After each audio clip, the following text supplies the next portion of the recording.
Kulot ni Marie. Ngayon tayo kulot ni Marie. Sabi niya sa akin, sir.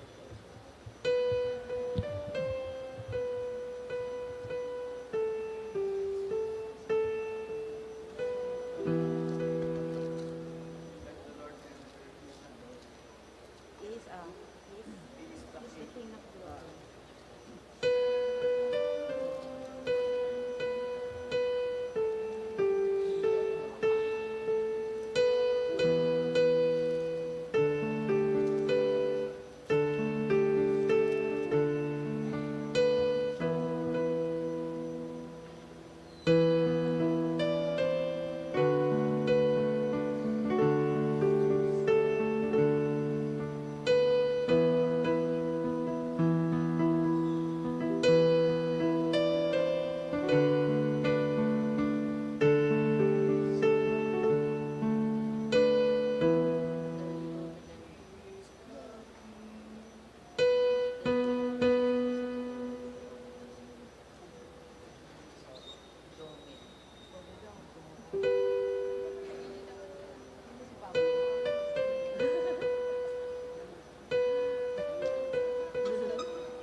Practice na pa.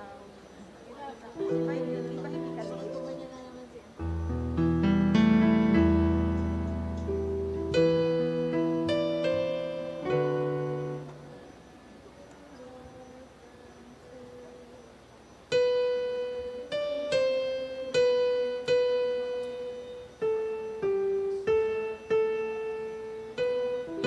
Good morning, my dear brothers and sisters in Christ.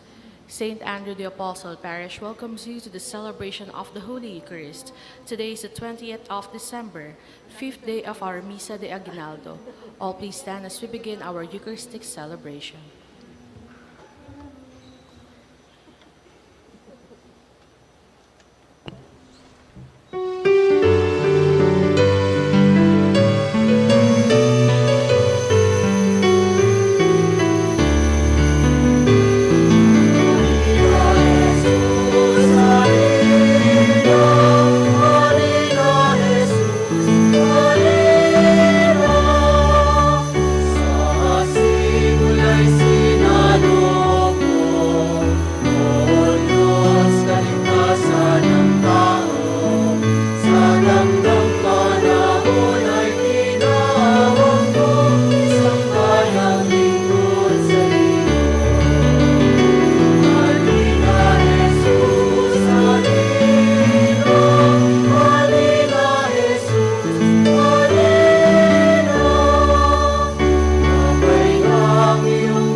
My brothers and sisters, together with your own individual intentions, together with my own personal intentions and the intentions offered in this Mass, we continue to pray that God will finally save us from COVID-19 and other diseases.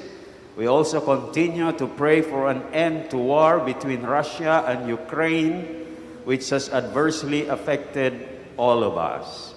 In the name of the Father, and of the Son, and of the Holy Spirit. Amen. The Lord be with you. And with your spirit. To prepare ourselves to celebrate the sacred mysteries in this simbang gabi, let us first call to mind our sins and ask the Lord for pardon and mercy. Let us pause for a short moment to examine ourselves and ask for God's forgiveness.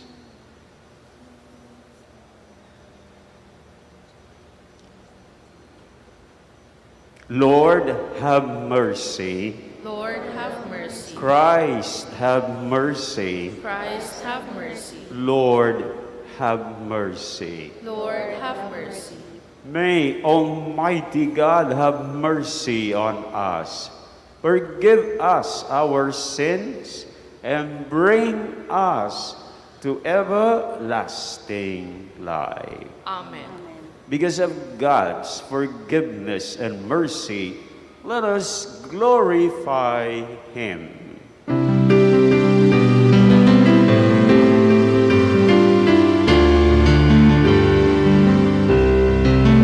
Let us join in the singing. God, glory to God in the highest. Glory to God, glory to God in the highest. And on earth peace, people of good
Let us pray. O God, eternal majesty, whose ineffable word the Immaculate Virgin received through the message of an angel, and so became the dwelling place of divinity, filled with the light of the Holy Spirit. Grant, we pray, that by her example we may in humility hold fast to your will. Through our Lord Jesus Christ, your Son, who lives and reigns with you in the unity of the Holy Spirit, one God forever and ever.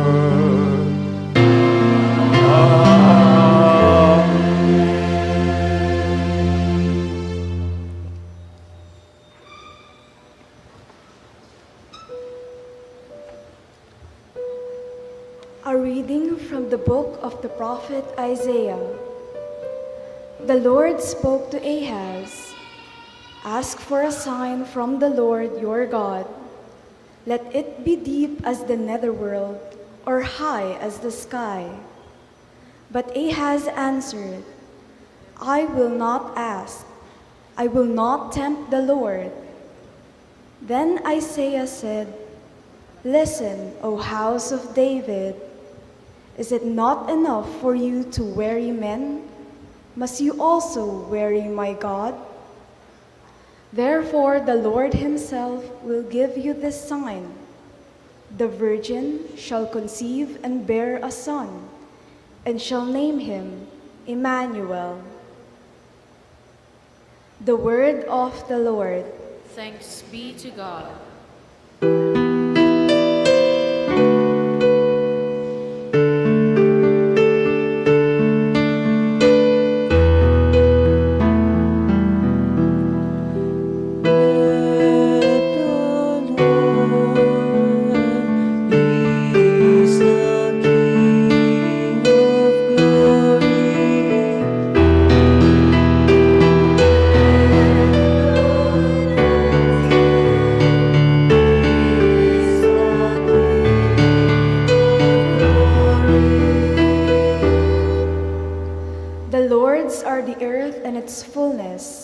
The world and those who dwell in it.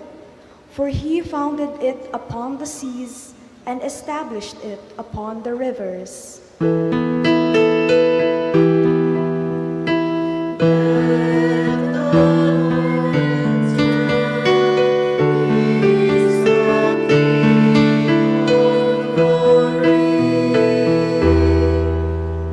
Who can ascend the mountain of the Lord? Or who may stand in his holy place? He whose hands are sinless, whose heart is clean, who desires not what is vain.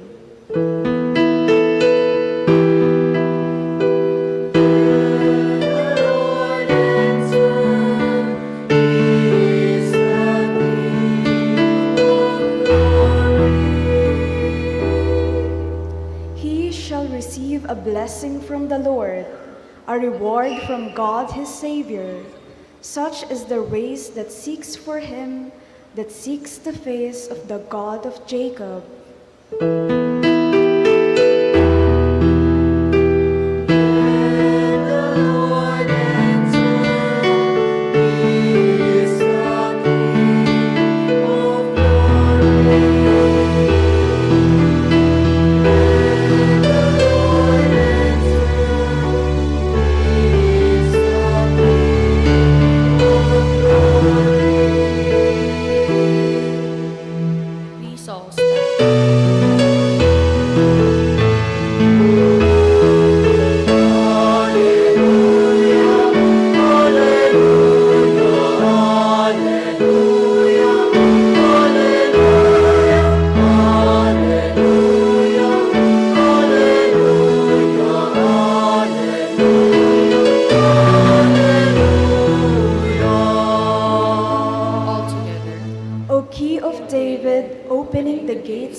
Eternal kingdom, come and free the prisoners of darkness.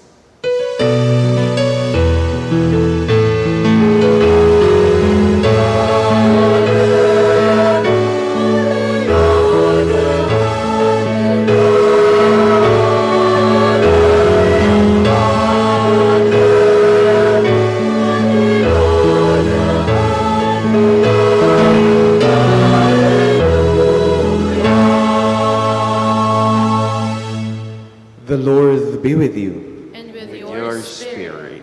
A reading from the Holy Gospel according to Luke. Glory to you, O Lord. In the 6th month, the angel Gabriel was sent from God to a town of Galilee called Nazareth, to a virgin betrothed to a man named Joseph of the house of David. And the virgin's name was Mary. And coming to her, he said, "Hail, full of grace, the Lord is with you." But she was greatly troubled at what was said, and pondered what sort of greeting this might be. Then the angel said to her, "Do not be afraid, Mary, for you have found favor with God. Behold, you will conceive in your womb and bear a son, and you shall name him Jesus. He will be great and will be called Son of the Most High. And the Lord God will give him the throne of David his father, and he will rule over the house of Jacob forever. And of his kingdom there will be no end. But Mary said to the angel, "How can this be, since I have no relations with a man?" And the angel said to her in reply, "The Holy Spirit will come upon you, and the power of the Most High will overshadow you. Therefore, the child to be born will be called Holy, the Son of God. And behold, Elizabeth, your relative, has also conceived a son in her old age, and this is the 6th month for her who was called barren, for nothing will be impossible to God." Mary said, "Behold, I am the handmaid of the Lord. May it be done to me according to your word." Then the angel departed from her. The Gospel of the Lord. Praise to you, Lord Jesus Christ. Mga kapatid, magandang umaga po sa inyong lahat. Magandang umaga po. Sino-sino po ba mga naririto ngayon at narito kahapon, 5:15, pakitaas ang kamay. So ang karamihan nandito. So, tayo pa rin ay nasa ating simbang gabi, synodality. Ibig sabihin, ay tatanungin ko pala ang ating mga altar servers. Dahil sabi nila, "Monsignor, bakit hindi naman ninyo kami tinatanong?" Doon sila sa sulok no? So pupunta ako ngayon sa sulok. Anong ibig sabihin ng simbang gabi synodality? Altar server. Sino ang magbo-volunteer? Anong pangalan mo? Ako po si Sherin, altar server po ako. Tas ang definition po ng synodality ay sama-samang paglalakbay. Hindi. Tama, correct. Synodality. Palakpakan daw natin siya. Synodality, sama-samang paglalakbay. Pero ang tanong ko, hindi lang synodality, kundi simbang gabi synodality. Anong ibig sabihin nun? Ayun po, since yung meaning po ng synodality is sama-samang paglalakbay, sa simbang gabi synodality po is yung sa pagsasama-sama po natin, sa pag-prepare po sa pagdating ni Jesus at sa pagbabalik po ni Jesus sa pangalawang pagdating niya po. Galing ng ating mga Christmas servers, altar servers. So, simbang gabi synodality bilang review, ang ating sama-sama. Di ba sama-sama tayo ngayon? Paghahanda ay sama-samang paglalakbay tungo sa pagiging handa sa pagdating ng Panginoon. At tayo ngayon ay nasa ika-alin araw na? Ika-alin?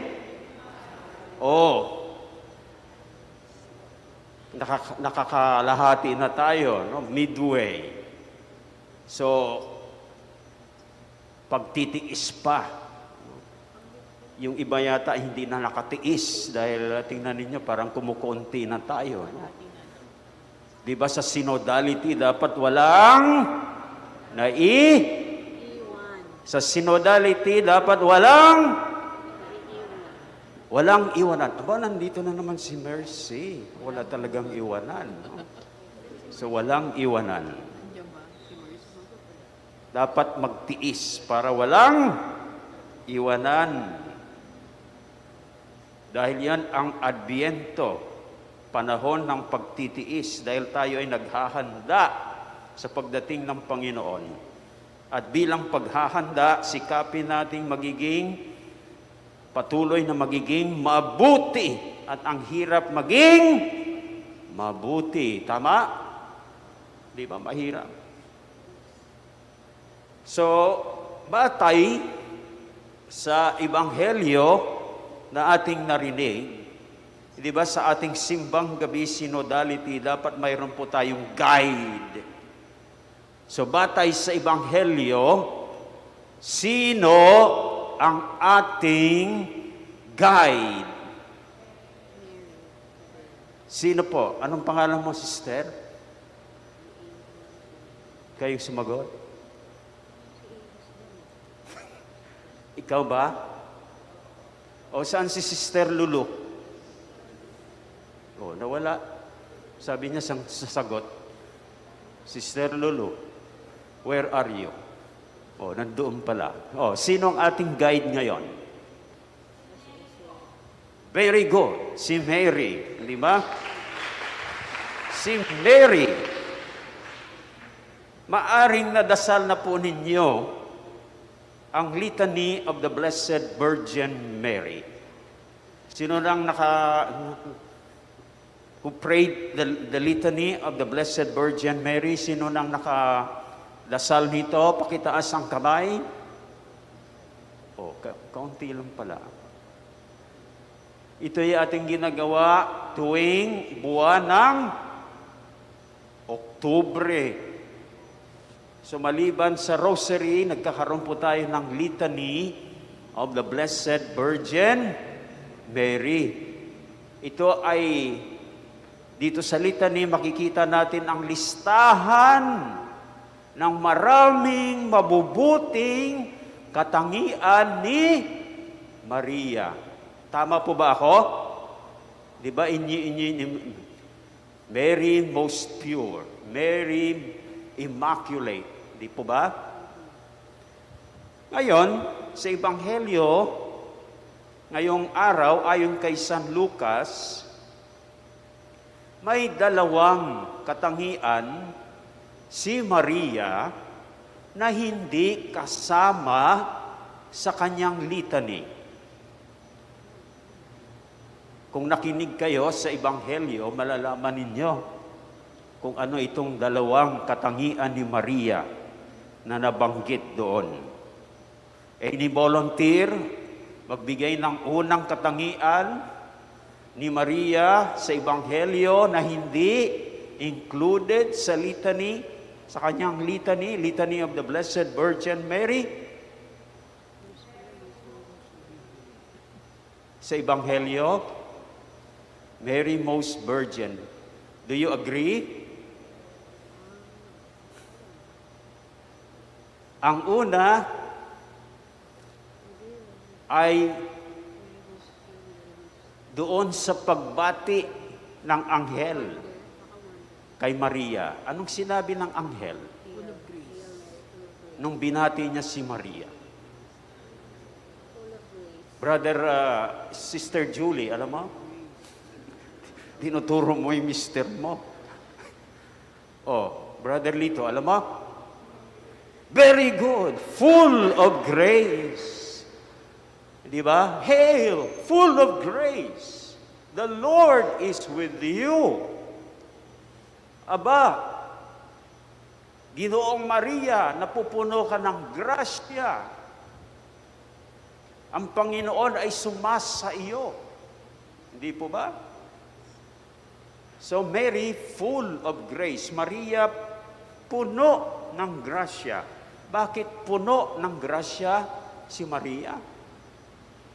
Bakit? Baka ang ating mga extraordinary ministers ay sasagot din, huwag kayong magpatalo sa mga altar servers. May magbo-volunteer ba sa inyo dyan? Bakit ba si Maria ay full of grace? Puno ng grasya. Siya ang magiging ina. Hindi, doon sa pagbati, doon mo kukunin ang sagot. Doon sa pagbati ng anghel sa kanya. Hindi, yung doon sa pagbati, Aba, Ginoong Maria, napupuno ka ng grasya, ang Panginoon ay sumasa iyo. Doon ang sagot. Saan doon? Huwag kayong magpatalo sa altar servers. Oh, kayo? Wala. Altar servers, kaya ba niyang sagutin? Kaya? Oh, pagbigyan niya mga altar servers. O, sige nga.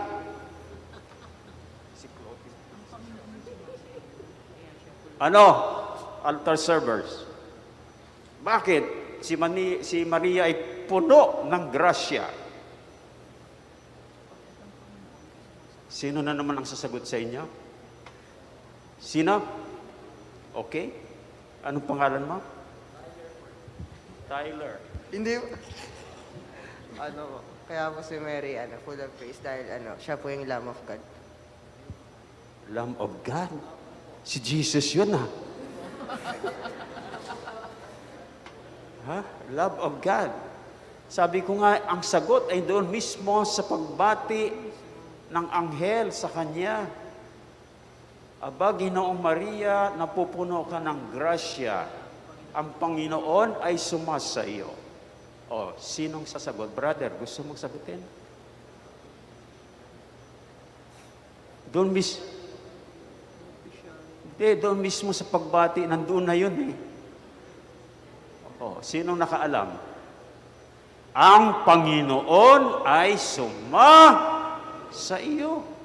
Kapag nasuma sa iyo, suma sa atin ang Panginoon, tayo ay puno ng grasya. Dahil Panginoon na yun eh. Siya ang pinagmumula ng lahat ng grasya. Kung sa Kanya nanggagaling ang lahat ng grasya, at napasa atin siya, ay talagang puno tayo ng grasya. Amen?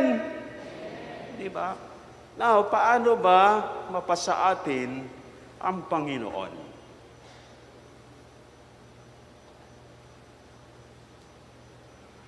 Kung tayo ay malinis sa kasalanan. Tama? Pwede ba magsama ang Diyos at kasalanan? Yes or no? No. Kaya kapag may kasalanan tayo, wala sa atin ang Diyos.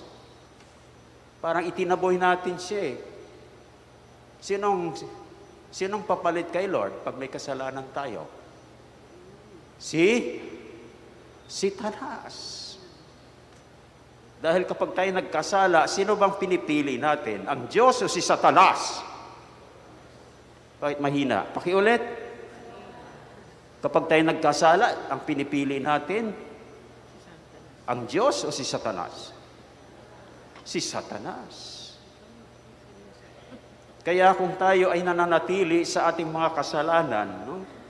Hanggang ngayon, dala-dala pa natin yung mga kasalanan dahil hindi tayo nangungumpisal. Yung kumpisal po natin ay maaring 10 years ago pa, baka iba dyan, baka noong first confession pa nila, naku, hindi tayo punong-puno ng grasya. Hindi po ba? So, sikapin natin maging malinis sa kasalanan. Saan ba natin nililinis ang ating sarili sa kasalanan? Saan tayo pupunta? Anong sakramento? Sakramento ng kumpisal. Kaya dapat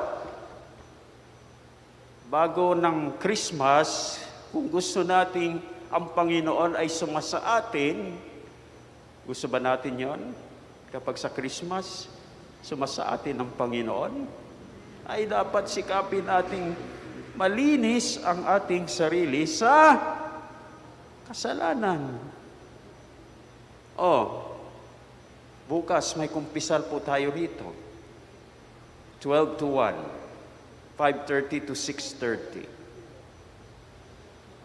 At sa Friday, the same schedule. 12 to 1. 5:30 to 6:30. If I'm mistaken, kindly verify it at our parish office. No? So, kung gusto ninyo na sumasa inyo ang Panginoon sa araw ng Pasko, ay gagawin ninyo ito. Dahil hindi pwede magsama ang Diyos at ang kasalanan. Okay? So maliwanag na, si Maria ay malinis sa kasalanan. Tama?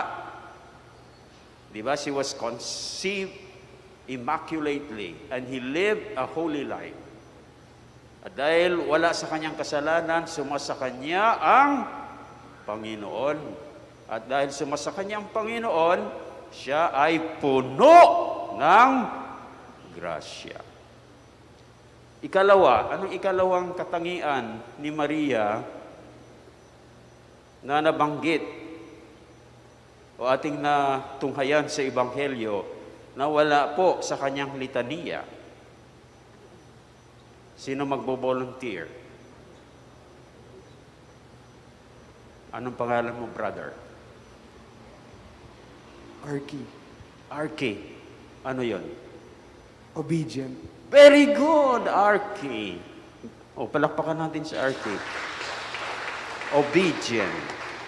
At siya naman ay ating makikita sa kanyang sagot sa anghel. Hindi po ba?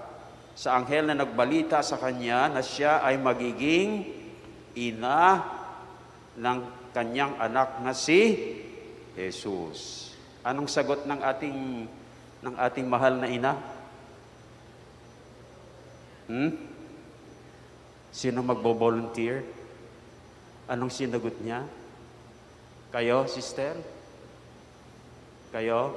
Sige. Nahiya pa kayo, hindi niyo tinataas ang kamay niyo, no? Anong sabi? Anong pangalan mo pala? Pinky. I am the handmaid of the Lord. Be done unto me according to your word. Very good, Pinky. Palakpakan natin. Ako ang alipin ng Panginoon. Mangyari sa akin ang ayon sa iyong sinabi. Yun ay words of obedience. So, paano tayo maging obedient gaya ni Maria? Sundin natin ang kanyang kalooban, gaya ni Maria. At para sa atin, saan natin makikita ang kalooban ng Panginoon? Actually, ito ay nabanggit na natin kahapon. Yung dalawang binanggit ko kahapon, ano-ano yon? Nandoon ang kalooban ng Diyos. Nakalimutan na ninyo yung diniscuss natin kahapon ng kahaba-haba? O, sino magbo-volunteer? Nandito ba kayo, sister, kahapon? Ha? O, ano yung una, 10? Ano yung 10? Ano yung 10?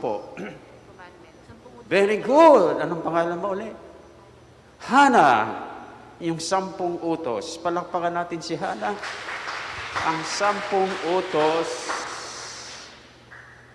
yun ang kalooban ng Diyos. Sundin po natin yun. Naalaala pa ninyo? Pag hindi nyo maalaala, i-google nyo. Di ba? Dali-dali ngayon yung Google Ilagay nyo 10 Commandments. Pok!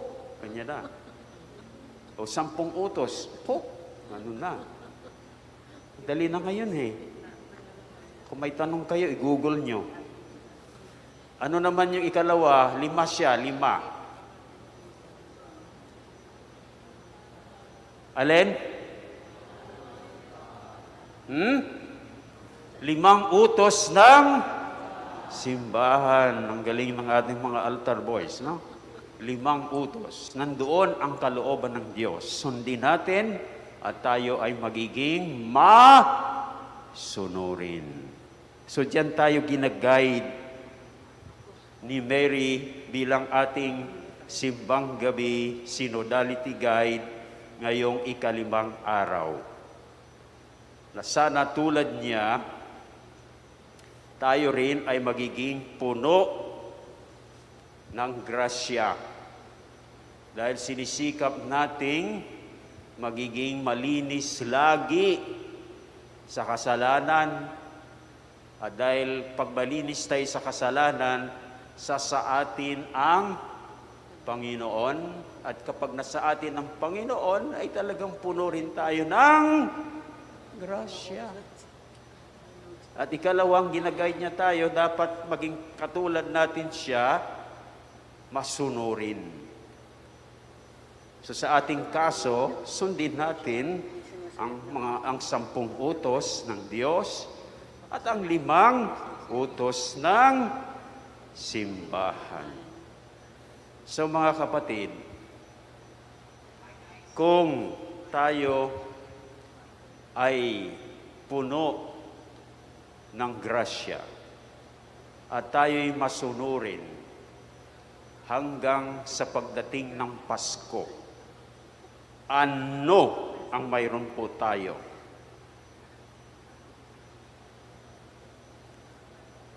Anong mayroon po tayo kapag tayo puno ng grasya at masunurin hanggang sa araw ng Pasko? Anong mayroon po tayo sa ating Panginoon na maihahandog? Mercy. Ano?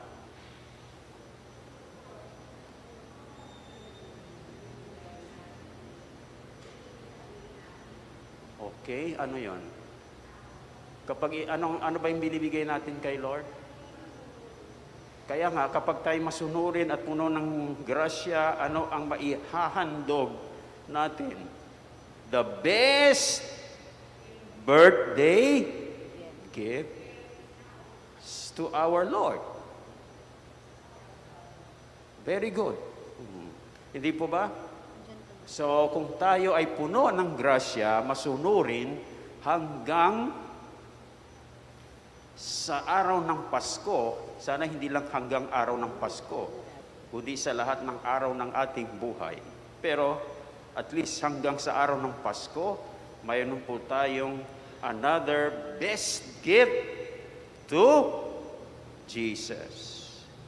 At kung tayo ay puno ng grasya at masunurin hanggang sa wakas ng panahon, ano naman ang mayroon po tayo?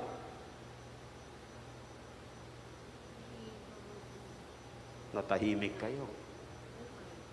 Ano? Eternal life. Bakit magkaroon ka ng eternal life?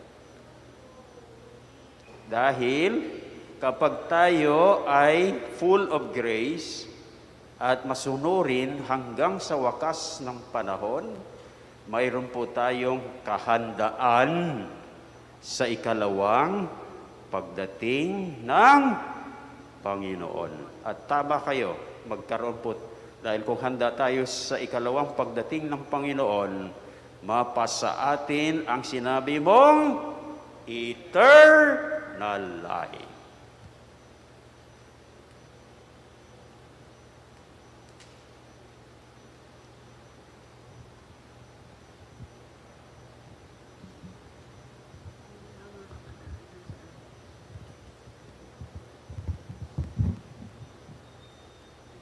Let us now profess our faith. I believe in one God, the Father, Father Almighty, maker of heaven and earth, of all things visible and invisible. I believe in one Lord Jesus Christ, the only begotten Son of God, born of the Father before all ages, God from God, light from light, true God from true God, begotten, not made, consubstantial with the Father. Through him all things were made. For us men and for our salvation, he came down from heaven, and by the Holy Spirit was incarnate of the Virgin Mary and became man. For our sake he was crucified under Pontius Pilate. He suffered death and was buried, and rose again on the third day in accordance with the Scriptures. He ascended into heaven and is seated at the right hand of the Father. He will come again in glory to judge the living and the dead, and his kingdom will have no end. I believe in the Holy Spirit, the Lord, the giver of life, who proceeds from the Father and the Son, who with the Father and the Son is adored and glorified, who has spoken through the prophets. I believe in one holy, Catholic, and Apostolic Church. I confess one baptism for the forgiveness of sins, and I look forward to the resurrection of the dead and the life of the world to come. Amen. Brothers and sisters, let us ask God to open the gates of eternal kingdom through the glorious coming of Jesus, our Lord and Savior. Let us pray. O God, come and set us free. O God, come and set us free. May Pope Francis, bishops, priests, deacons, and the lay people remain faithful to the life and mission of your Son, so that our witnessing may become a foretaste of your kingdom. We pray. O God, come and set us free. May the life and work of all public servants liberate those who need freedom. May they become signs of your deliverance and sustenance. We pray. O God, come and set us free. May all of us gathered today become instruments of liberation for the world engulfed with darkness and misery. We pray. O God, come and set us free. May you welcome our loved ones who have gone before us into your communion. We pray. O God, come and set us free. Let us pray for our other intentions.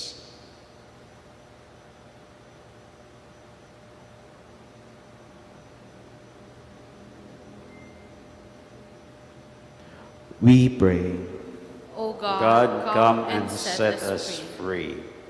God, our Father, come and free us from darkness.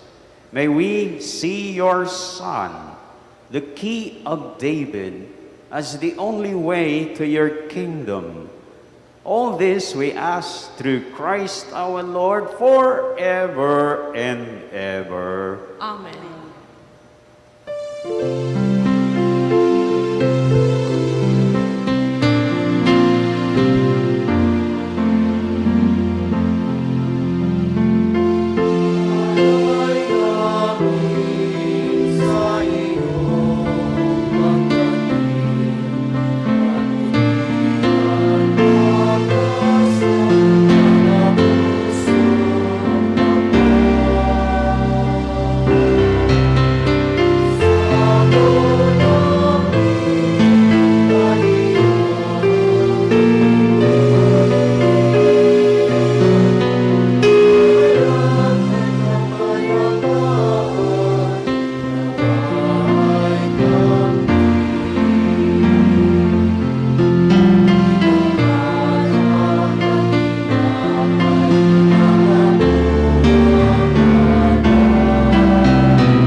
Pray, my brothers and sisters, that my sacrifice and yours may be acceptable to God, the Almighty Father. May the Lord accept the sacrifice at your hands for the praise and glory of his name, for our good and the good of all his holy church. Look, O God, our Father, we pray, upon the one sacrifice of your Son, that by participating in this mystery, we may possess at last the gifts we have awaited, and for which our faith bids us hope, through Christ our Lord.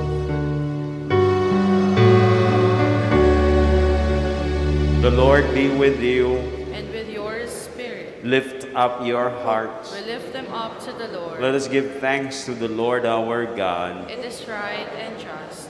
It is truly right and just, our duty and our salvation, always and everywhere to give you thanks, Lord, Holy Father, Almighty and eternal God, through Christ our Lord. For all the oracles of the prophets foretold him. The Virgin Mother longed for him with love beyond all telling. John the Baptist sang of his coming and proclaimed his presence when he came. It is by his gift that already we rejoice at the mystery of his nativity, so that he may find us watchful in prayer and exultant in his praise. And so with all the angels and saints, we sing the hymn of your glory as we acclaim.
The fount of all holiness. Make holy, therefore, these gifts, we pray, by sending down your Spirit upon them like the dewfall, so that they may become for us the body and blood of our Lord Jesus Christ. At the time he was betrayed and entered willingly into his passion, he took bread and giving thanks, broke it, and gave it to his disciples, saying, "Take this, all of you, and eat of it, for this is my body, which will be given up for you."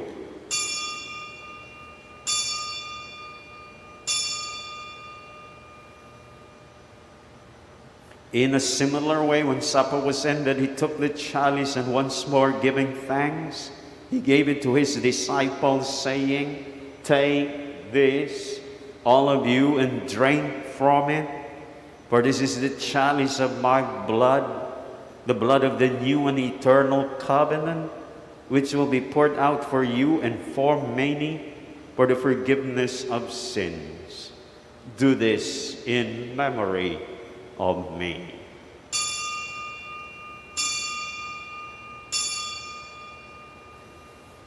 The mystery of faith.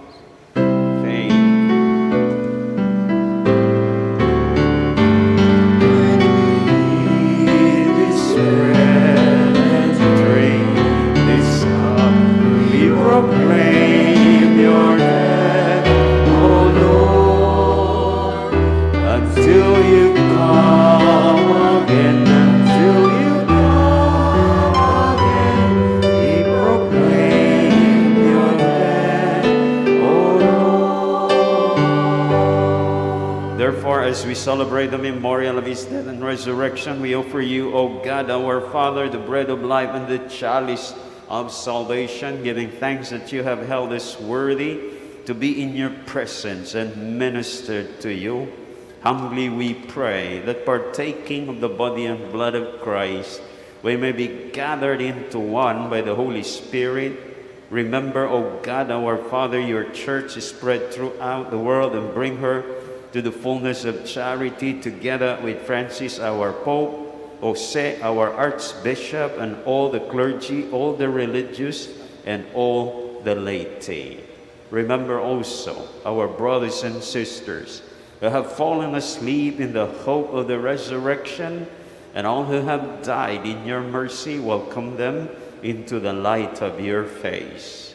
Have mercy on us all, we pray, that with the Blessed Virgin Mary, Mother of God, with Saint Joseph, her spouse, with the blessed apostle, Saint Andrew the apostle, and all the saints who have pleased you throughout the ages, we may merit to be co-heirs to eternal life, and may praise and glorify you through your Son, Jesus Christ.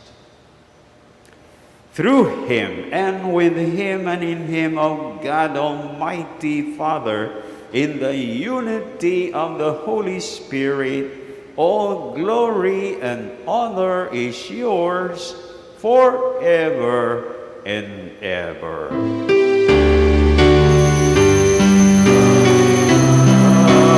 Amen.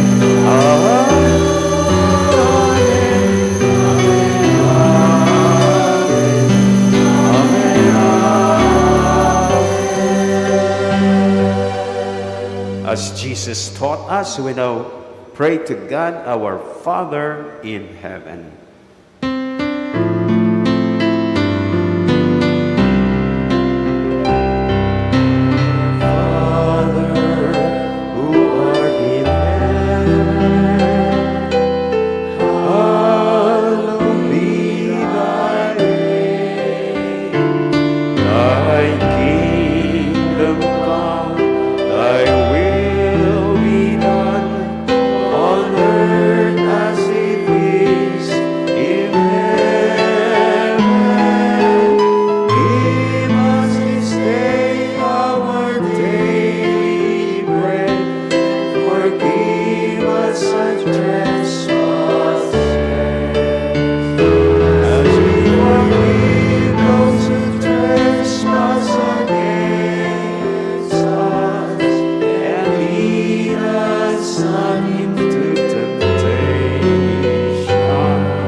Deliver us, O God, our Father, we pray, from every evil. Graciously grant peace in our days, that by the help of your mercy we may be always free from sin and safe from all distress, as we await the blessed hope and the coming of our Savior, Jesus Christ.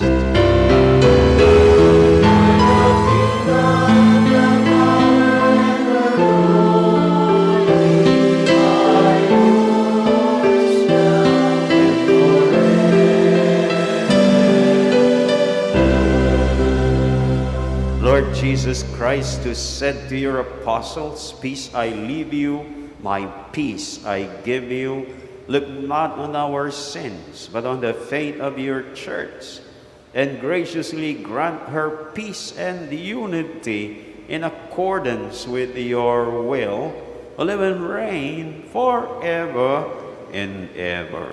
Amen. My brothers and sisters, the peace of the Lord be with you always. And with your spirit. Let us offer one another the sign of peace. Peace be with you.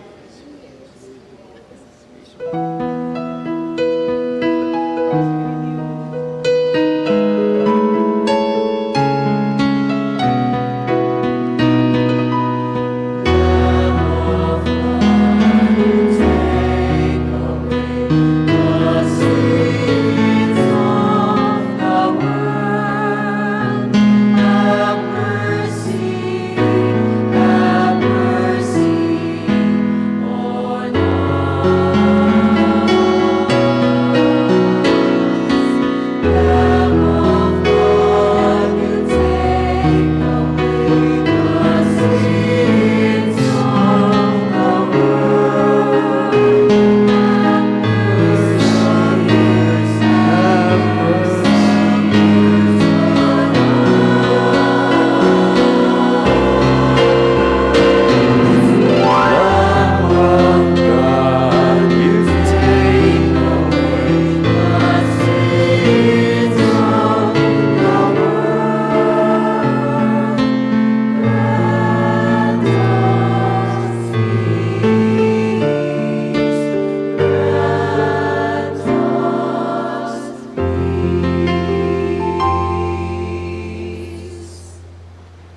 My brothers and sisters, behold Jesus, the Son of Mary, who was full of grace and obedient to God. Happy are you who are called to receive him. Lord, I am not worthy that you should enter under my roof, but only say the word, and my soul shall be healed. May Jesus bring all of us to everlasting life. Amen.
Let us pray.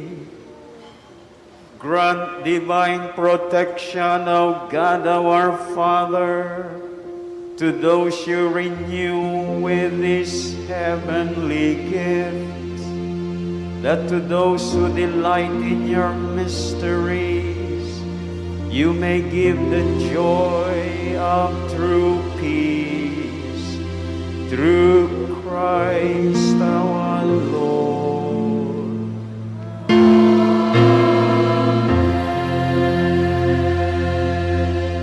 Parish announcement. We are inviting the mass goers to wear green clothing tomorrow to make our morning Misa de Aguinaldo Mass more festive. Thank you. Prayer to Saint Michael the Archangel. Saint Michael the Archangel, defend us in battle. Be our defense against the wickedness and snares of the devil. May God rebuke him, we humbly pray.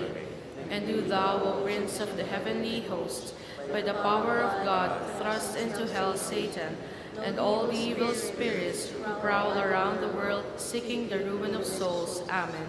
Prayer to the guardian angel. Angel of God, my guardian dear, to whom God's love commits me here, ever this day be at my side, to light and guard, to rule and guide. Amen. Prayer for a holy death. Jesus, Mary, and Joseph, I give you my heart and my soul. Jesus, Mary, and Joseph, Assist me in my last hour. Jesus, Mary, and Joseph. For my soul in peace with you. Praise be Jesus Christ. Jesus, meek and humble of heart. Make our hearts unto thine. May the Holy Triune God live in our hearts. O Mary, conceived without sin. Mary, Queen of Apostles. Saint Andrew the Apostle. That in all things God may be glorified. The Lord be with you, and with your spirit. and may the Almighty God continue to bless you all, the Father, the Son, and the Holy Spirit. Amen. The Mass is ended. Go and proclaim the good news of our salvation.